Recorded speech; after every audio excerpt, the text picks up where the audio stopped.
அண்மை செய்தி. கோவை கார் குண்டுவெடிப்பு வழக்கு தொடர்பாக தமிழகத்தில் 21 இடங்களில் என்ஐஏ நடத்திய சோதனையில் 4 பேர் கைது செய்யப்பட்டிருக்கின்றனர். இது தொடர்பான கூடுதல் விவரங்களை எமது செய்தியாளர் சசிதரன் வழங்கிட கேட்கலாம். சசிதரன், வணக்கம்.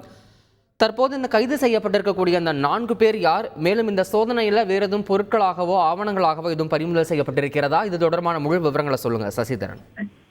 நேற்று கோயம்புத்தூர் கார் வெடிப்பு தொடர்பு சம்பந்தமாக சென்னையில் உட்பட தமிழகம் முழுவதும் 21 இடங்களில் தேசிய புலனாய்வு முகமை அதிகாரிகள் அதிரடியாக சோதனை மேற்கொண்டனர். இந்த சோதனையை தொடர்ந்து தீவிரவாத எதிர்ப்பு மற்றும் ஆட்சேர்ப்பு வழக்கு தொடர்பாக 4 பேரை பயங்கரவாத தடுப்பு அமைப்பு கைது செய்தது. அந்த இடங்களில் நடத்தப்பட்ட சோதனையில் ஏராளமான மின்னணு சாதனங்கள், பொருட்கள் மற்றும் ஆவணங்கள் கைப்பற்றப்பட்டிருப்பதாக அதிகாரிகள் தரப்பில் தற்போது தகவல் வெளியிடப்பட்டிருக்கிறது.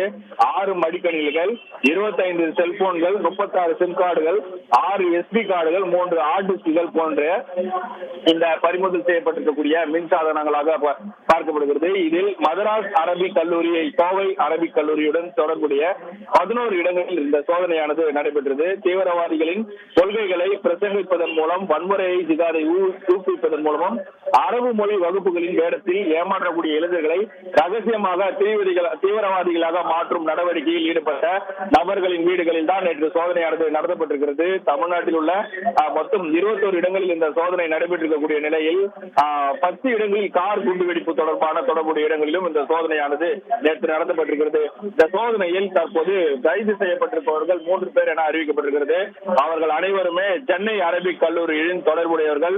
அவர்கள் ஒருவர் ஜமீல் பாஷா குமாரியுடன் அடங்குவார். அவர் அடிப்படைவாதம், தீவிரவாதம் மற்றும் தீவிரமயமாக்கலை ஊக்குவிக்க கல்லூரியில் இருந்து வருவதாக தெரிகிறது. இதன் அடிப்படையில் தற்போது அந்த 4வது குற்றவாளி யார் என்பது குறித்து தற்போது ISIS உடன் குற்றவியல் இலக்கியம் கொண்ட நபர்கள் தற்போது சோதனையானதை மேற்கொண்டு வருகிறார்கள்.